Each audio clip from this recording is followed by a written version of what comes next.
here is plantain, Plantago major. This is one of the really common plantains that we find growing out of the cracks in the sidewalk.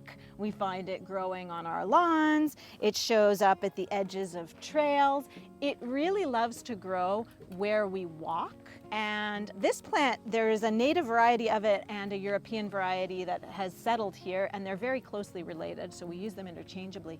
But as the story goes, when the Europeans arrived and settled in North America, this plant became much more predominant than it used to be.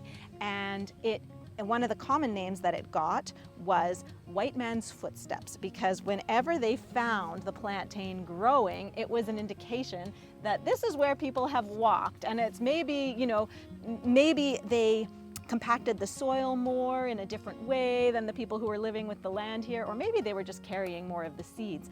But in any case, it was named after their footsteps, and actually plantain, Plantago, comes from the Latin planter, meaning foot. So it has a lot to do with the feet and where we walk.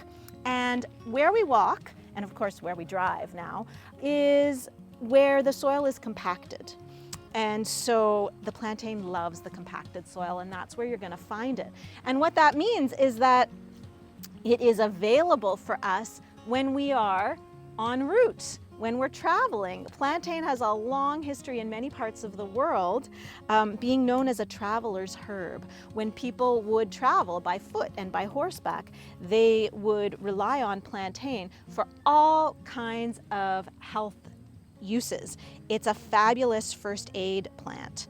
It is the first remedy I would go to, and some of you are nodding your heads because you already know, and maybe you've used it in this way. If you get a bug bite, a sting, a bee sting, or a wasp sting, or a mosquito bite, or a tick bite, any kind of bite, if you get a cut, if you get a scrape, if you get something lodged in your skin that is hard to get out, like a splinter or a piece of broken glass, plantain is like a trowel. It digs in and it draws stuff out to the surface. So any venom, sting, or anything from a bite, it will pull it out.